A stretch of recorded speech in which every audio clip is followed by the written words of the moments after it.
Hello friends, आप लोगों का हमारे यूट्यूब चैनल अड्डा 234 में स्वागत है। जिसमें आज हम लोग देखने वाले हैं थ्योरी ऑफ मशीन में हम लोग बैलेंसिंग देखने वाले हैं। बैलेंसिंग जो हम लोग देखने वाले हैं, इंजन में हमारी दो प्रकार से इंजन जो हमारा होता है या मशीन जो हमारा होता है उसमें दो प्रकार के अनबैलेंसिंग फोर्स कार्य करते हैं। अगर कोई पार्ट हमारा घूर्णन गति कर रहा है तब उसमें जो अनबैलेंसिंग फोर्स कार्य करता है वो, और दूसरा जो होता है हमारा कि रेसिप्रोकेटिंग, जब पश्चात गति कर रहा है तब उसमें जो अनबैलेंसिंग फोर्स कार्य करता है उसको देखते हैं। तो हम लोग आज देखेंगे जब हमारा कोई पार्ट घूर्णन गति करता है, घूर्णन गति जब करता है तो उसकी बैलेंसिंग कैसे करते हैं, इसके बारे में हम लोग देखेंगे। घूर्णन गति क्या, घूर्णन गति जब हमारा कोई पार्ट घूर्णन गति कर रहा है तो उसको कैसे हम लोग बैलेंस करते हैं।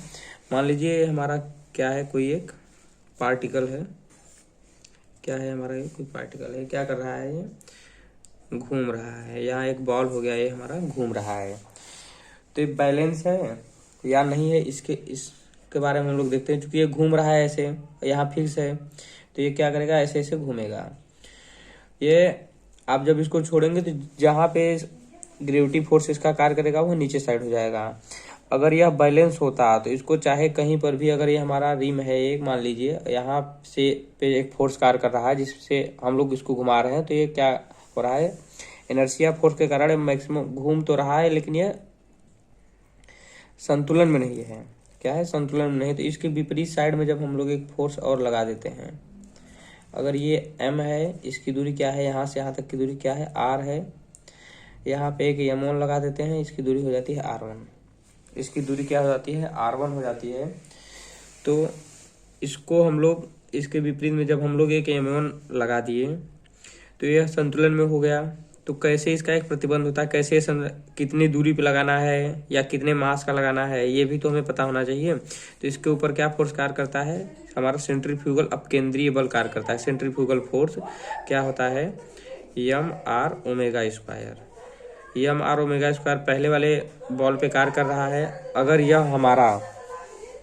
यह हमारा संतुलन में होगा तो क्या होना चाहिए, इसके बराबर मास में सेंट्रीफ्यूगल फोर्स इस पे भी उतना ही कार्य करना चाहिए जितना इस पे कार्य कर रहा है, तब यह क्या हो जाएगा, बैलेंस में हो जाएगा। तो इस पे क्या होना चाहिए, m1 r1 ओमेगा स्क्वायर।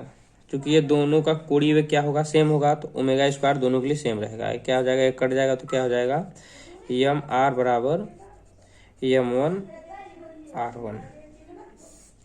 तो इसमें हम लोग क्या कर सकते हैं, अगर हमारा मास कम है तो हमें ये जो हमारा रेडियस है r, जो दूरी है, इसको बढ़ानी पड़ेगी।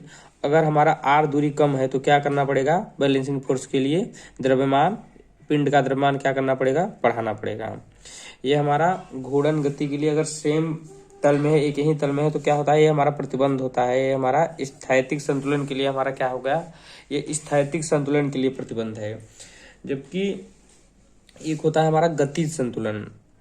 ये हमारा क्या होता है, अगर कोई पार्ट घूर्णन गति कर रहा है तो ये हमारा स्थैतिक संतुलन के लिए है कि आप अब इसको आप चाहे इस एंगल पे ला के खड़ा कर दो तब पर भी ऐसे ही खड़ा हो जाएगा। अगर आप इसको इस एंगल पे ला के खड़ा कर दो तब पर भी वो ऐसे ही खड़ा रह जाएगा।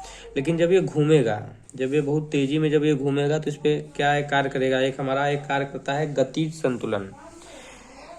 ये तो एक ही तल में है तब तो ये हमारा क्या हो गया, ये संतुलन में हो गया। अगर हमारा मान लीजिए ये कोई डिस्क है, ये कोई डिस्क है, यहाँ पे हम लोग एक फोर्स लगा दिए, एक हमारा मास है, अनबैलेंस है, जिसके कारण से हमारा क्या है, ये डिस्क अनबैलेंस है। तो हम लोग यहाँ पे इसके संतुलन के लिए एक फोर्स लगा दिए, ये तो संतुलन में हो गया। ये कौन से संतुलन में होगा, पहले स्थैतिक संतुलन में होगा। अब चूंकि इस पे मोमेंट कार्य करेगा, मोमेंट क्या होता है हमारा, बल आघूर्ण, जो इस पे हमारा क्या करेगा, बल आघूर्ण कार्य करेगा। बल आघूर्ण क्या होता है, फोर्स इंटू लंबवत दूरी एम आर ओमेगा स्क्वायर। अगर यहाँ से यहाँ तक की दूरी ए हम मानते हैं, यहाँ से यहाँ तक की दूरी ए, 20 कुछ भी मान लेते हैं, तो क्या हो जाएगा, ए। ये हमारा क्या आएगा, मोमेंट आएगा। तो ये तो हमारा एक ही मोमेंट हुआ। इसके सेम मोमेंट, इतना मोमेंट ही और कार्य करेगा जब इस पे, तब ये हमारा घूर्णन में हमारा बल आघूर्ण में संतुलन होगा। जब ये घूर्णन गति कर रहा है तब यह बल आघूर्ण में भी संतुलन में होगा। तो हम लोग क्या करते हैं, इसमें एक मास यहाँ पे लगा देंगे, एक मास यहाँ पे जब लगा देंगे तब यह हमारा क्या हो जाता है, तब यह हमारा संतुलन में हो जाता है। गतिज में भी हो जाता है संतुलन और स्थैतिक में भी। स्थैतिक में तो पहले हमारा यहाँ और यहाँ लगा दिया, संतुलन हो गया। अब गति संतुलन के लिए हम लोग अगर कोई डिस्क है तो क्या करते हैं, आघूर्ण लेने पे इसका क्या आना चाहिए, आघूर्ण भी इसका क्या होना चाहिए, 0 होना चाहिए। आघूर्ण भी हमारा क्या, अगर हम आघूर्ण ले रहे हैं तो आघूर्ण के द्वारा भी क्या होना चाहिए, हमारा स्थैतिक गति संतुलन में होना चाहिए। जब ये बल आघूर्ण में भी संतुलन में होगा तभी हमारा कोई भी जो पार्ट है घूर्णन गति में जो कर रहा है, घूर्णन गति जो कर रहा है वह पूर्ण रूप से संतुलन में कहलाएगा। तो इससे हम लोगों को क्या समझ में आता है, इससे हम लोगों को समझ में आता है कि अगर कोई पार्ट है, कोई भी हमारा पार्ट है वह गतिज संतुलन में है। क्या हम लिख सकते हैं, कोई भी पार्ट यदि गतिज संतुलन में है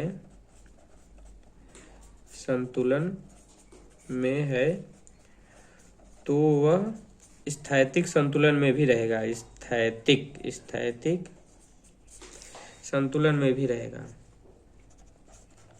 संतुलन में भी रहेगा। जबकि यदि वह स्थैतिक संतुलन में है, यदि वह स्थैतिक संतुलन में है, स्थैतिक संतुलन में है तो यह जरूरी नहीं, यह जरूरी नहीं कि वह गति संतुलन में भी हो, यह जरूरी नहीं कि वह गतिज संतुलन में भी हो, गतिज संतुलन में हो, संतुलन में हो। क्यों, ऐसा क्यों, जब यह गति संतुलन में होगा तब इस पे मोमेंट भी क्या होगा, हमारा बल आघूर्ण भी क्या होगा, हमारा 0 होगा, संतुलन में होंगे। और हमारा क्या होगा, इनर्शिया फोर्स भी जो होगा, स्थैतिक फोर्स जो हमारा सेंट्रीफ्यूगल फोर्स भी इस पे कार्य कर रहा है, स्थैतिक बल जो कार्य कर रहा है वो भी हमारा क्या होगा, 0 होगा। वो भी हमारा क्या होता है, 0 रहेगा। तब हमारा क्या होगा, यह गति संतुलन में भी रहेगा और स्थैतिक संतुलन में भी रहेगा। जबकि स्थैतिक संतुलन में हमारा ओनली सेंट्रीफ्यूगल फोर्स जो कार्य करता है वो हमारा 0 होता है, वो हमारा 0 होता है। जबकि गति संतुलन में हमारा मोमेंट भी 0 होगा, बल आघूर्ण भी और स्थैतिक इनर्शिया फोर्स दोनों ही हमारा क्या होगा, 0 होगा। स्थैतिक फोर्स भी हमारा क्या होगा, 0 होगा। इसके कुछ 3 टाइप होते हैं, इसको हम लोग अभी देखते हैं। जैसे कि अगर हमारा कोई पिंड घूर्णन गति कर रहा है तो उसमें हमारे 3 टाइप हो सकते हैं।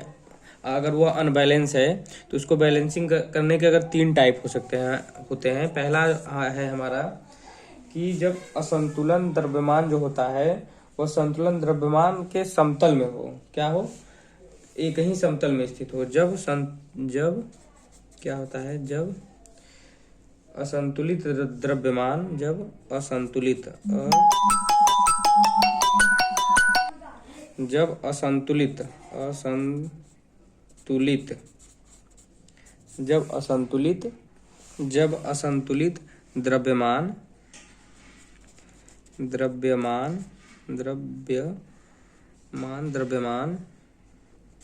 द्रव्यमान जब असंतुलित द्रव्यमान तथा संतुलित द्रव्यमान एक ही समतल में, तथा संतुलित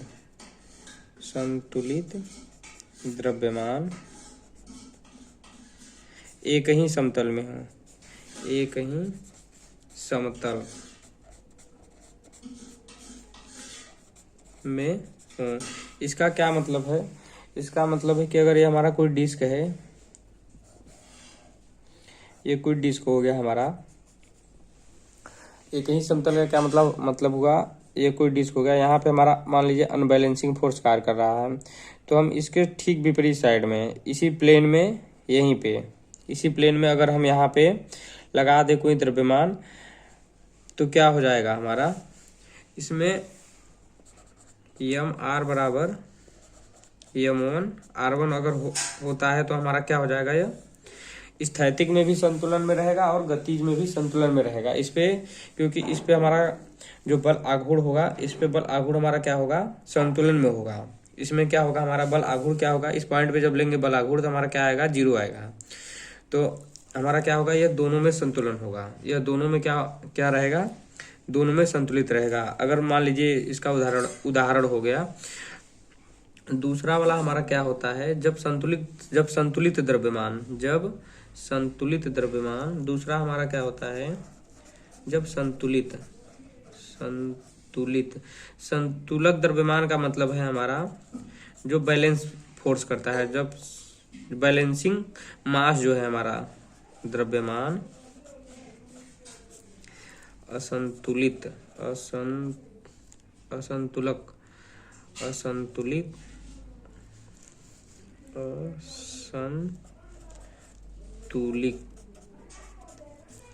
द्रव्यमान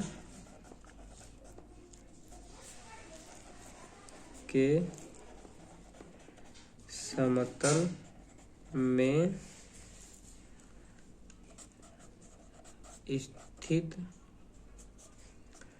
न हो और एक ही ओर हो।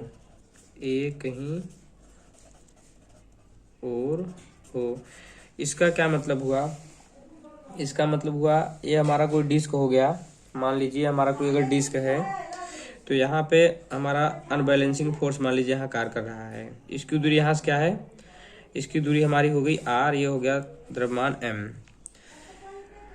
अब जब संतुलक द्रव्यमान असंतुलित द्रव्यमान के समतल में हो, समतल में होने का मतलब ये हो गया, समतल में हो, समतल में स्थित न हो, इसके समतल में तो स्थित है नहीं, ये इसके समतल में हो गया, ये इसके समतल में तो स्थित है नहीं। अगर यहाँ रहता तब तो होता समतल में स्थित न हो और एक ही ओर हो। एक ही ओर का मतलब कि अगर ये हमारा असंतुलित द्रव्यमान यहाँ पे है तो संतुलक द्रव्यमान इसके एक ही साइड हो। इसके साइड चाहे 4 द्रव्यमान हो, 5 हो, 6 हमें लगाना पड़े इसको संतुलित करने के लिए, लेकिन इसके एक ही साइड में हो। ऐसा नहीं कि हमारा असंतुलित द्रव्यमान यहाँ है तो हम यहाँ और यहाँ लगा दिए तब ये दोनों साइड हो गया। एक ही ओर का मतलब है कि एक ही साइड हो। एक मान लेते हैं हम यहाँ पे द्रव्यमान लगा देते हैं m1, यहाँ पे हम इसको संतुलन करने के लिए लगा देते हैं m2। इसकी दूरी यहाँ से क्या मान लिया हमने, a मान लिया, इसकी यहाँ से दूरी हमने मान लिया b। ये हमारा हो गया a पॉइंट, ये हमारा हो गया b, ये हो गया हमारा c पॉइंट। तो इसमें हम लोग क्या करते हैं, संतुलन के लिए पहले हम आप लोगों को बताया कि इसमें सेंट्रीफ्यूगल फोर्स जो हमारा लग रहा है वो हमारा होना चाहिए 0, वो हमारा सब होना चाहिए संतुलन में। तो हमारा संतुलित द्रव्यमान है, इसके संतुलन के लिए हम ये और ये द्रव्यमान लगाए हैं। तो इसमें क्या होना चाहिए, m1 r1 plus m2 r2 बराबर संतुलक द्रव्यमान के बराबर m r। पहले तो हमारा ये फॉलो करना चाहिए, हमारा क्या फॉलो करना चाहिए, हमारा ये इक्वेशन फॉलो करना चाहिए कि m1 r1 बराबर m1 r1 plus m2 r2, ये एक साइड है ना, m1 r1 minus m2 r2 बराबर mr। क्यों हम यहाँ माइनस लगाए, क्योंकि ये जो हमारा फोर्स लग रहा है यहाँ प्लस नहीं रहेगा, यहाँ माइनस रहेगा। ये हमारा जो सेंट्रीफ्यूगल फोर्स लगेगा ये बाहर की साइड लगेगा, ये इस साइड लगेगा, ये इस साइड लगेगा, ये इस साइड लगेगा। इसमें क्या होगा, ये नीचे साइड लगेगा। तो ये अगर हम इसको प्लस ले रहे हैं, नीचे वाले को प्लस ले रहे हैं तो इसको माइनस लेना पड़ेगा। ये हमारा माइनस इस साइड आएगा तो माइनस हो जाएगा। तो इसको हम लोग क्या लिख सकते हैं, m1 r1 बराबर mr plus m2 r2। Centrifugal force हमारा पहले 0 होना चाहिए, क्योंकि जो इस साइड फोर्स सेंट्रीफ्यूगल फोर्स लग रहा है वो इस साइड सेंट्रीफ्यूगल फोर्स के क्या होना चाहिए, बराबर होना चाहिए। अब दूसरा हमारा क्या होना चाहिए, दूसरा हमारा होना चाहिए इसमें आघूर्ण का योग जो होना चाहिए, आघूर्णों का योग, जो बल आघूर्ण है इसका बल के आघूर्णों का योग क्या होना चाहिए, आघूर्ण का योग, आघूर्ण जो है हमारा आघूर्ण का योग 0 होना चाहिए। आघूर्ण योग क्या होना चाहिए, 0 होना चाहिए, 0 होना चाहिए। ये 0 हमारा कब होगा, हम इसके सापेक्ष मान लीजिए आघूर्ण जब लेते हैं बी के सापेक्ष, किसी के सापेक्ष हम आघूर्ण ले सकते हैं, इसके सापेक्ष, इसके सापेक्ष, इसके सापेक्ष, हम इसके सापेक्ष आघूर्ण ले लिए, इसके सापेक्ष बी के सापेक्ष हम आघूर्ण लेते हैं, बी के सापेक्ष, बी के सापेक्ष हम लोग क्या लेते हैं, आघूर्ण लेते हैं, बी के सापेक्ष आघूर्ण ले लिए, बी के सापेक्ष, तो हमारा क्या होगा, बी के सापेक्ष आघूर्ण लेने पे m2 फोर्स इंटू फोर्स से दूरी, तो हमारा फोर्स क्या हो रहा है, हमारा यहाँ पे सेंट्रीफ्यूगल फोर्स कार्य कर रहा है, तो एम आर ओमेगा स्क्वायर होता है, m2 दूरी कितनी है r, यहाँ से यहाँ कितनी है b है, ये हमारा क्या हो गया, b हो गया, यहाँ से यहाँ तक की दूरी क्या हो गई, ये हमारी हो गई एम आर, ये हमारा radius M R omega square, omega square, तो ओमेगा स्क्वायर तो हमें यहाँ लेना नहीं है, दूरी क्या है ये इंटू यहाँ से यहाँ तक की दूरी b बराबर, ये हमारा क्या हो गया, m2 इंटू आर हमारा हो गया फोर्स, क्योंकि ओमेगा जो है हमारा दोनों साइड आने वाला है, इसलिए हम लोग ओमेगा को काट ले रहे हैं पहले से ही, फिर दूसरे साइड हमारा क्या आने वाला है, m फोर्स यहाँ क्या होगा, m इंटू आर, ये हम यहाँ इसकी मान लेते हैं r1 r2 r इंटू दूरी यहाँ से यहाँ कितनी है a, तो हमारा इक्वेशन क्या आएगा यहाँ से, m2 r2 इंटू बी बराबर m r इंटू a। ये हमारा क्या हो जाएगा, जब एक साइड रहेगा, जब हमारा एक साइड ही रहेगा, असंतुल जो बैलेंसिंग फोर्स है, जब हमारा एक ही साइड रहने वाला है, जब हमारा एक ही साइड रहने वाला है, जब हमारा, तब हमारा ये इक्वेशन आएगा। इससे हम लोग सॉल्व करेंगे जब हम बीच से आघूर्ण ले रहे हैं, तब कहीं से भी आघूर्ण ले सकते हैं, यहाँ से, यहाँ से, यहाँ से, अगर हम यहाँ से आघूर्ण लेंगे तो कुछ अलग इक्वेशन आएगा, क्योंकि हम बीच से लिए, जिससे हमें आसानी हो गई, हमें ये भी पता हो गया, ये भी पता हो गया, जो हमें नहीं पता रहेगा वहां पे हम उसके सापेक्ष आघूर्ण ले लेंगे। अब हमें एक और कंडीशन होता है हमारा, उस कंडीशन में क्या होता है, जब ये दोनों साइड स्थित हो, यहाँ पे क्या होगा, ये दोनों ओर स्थित हो, यहाँ हमने लिखा है ना, स्थिर न हो और एक ही ओर हो, एक ही ओर न हो करके दोनों ओर हो, जो हमारा असंतुलित द्रव्यमान के समतल में जो संतुलक द्रव्यमान है, दोनों ओर जब हमारा स्थित रहेगा, तो हमारा क्या आएगा, तो हमारा ऐसे ही वहां पे भी इक्वेशन आ जाता है। अगर मान लीजिए हम इसको मान लेते हैं, यम ये हमारा हो गया, m1 ये हो गया, r1 ये हो गया, ये r हो गया, ये r2 तो है। अगर ये हमारा असंतुलक द्रव्यमान है, इसको संतुलन करने के लिए हम ये और ये इक्वेशन लगा दिए, तो हमारा यहाँ क्या आएगा, यम आर बराबर m1 r1 plus m2 r2, ये हमारा हो गया। और जब हम आघूर्ण लेंगे इसके सापेक्ष, तो आघूर्ण भी हमारा 0 आना चाहिए। आघूर्ण हमारा क्या आएगा, m1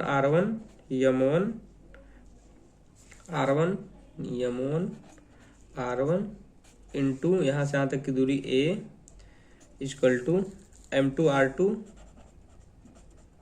इंटू b। ये दोनों हमारा पहला और दूसरा, जब कोई भी हमारा आघूर्ण हो रहा है, आघूर्ण का मतलब एक हमारा, जब कोई भी हमारा ये गति में कर रहा है, घुमाव गति कर रहा है हमारा, तब हमारा पहला और दूसरा इक्वेशन दोनों हमारा संतुलन में होना चाहिए, मतलब वो गतिज में भी संतुलन में होना चाहिए और स्थैतिक में भी। तो हमारा उसमें आघूर्ण भी शून्य होना चाहिए और सेंट्रीफ्यूगल फोर्स भी हमारा क्या होना चाहिए, शून्य होना चाहिए। ये हमारे 3 कंडीशन होते हैं।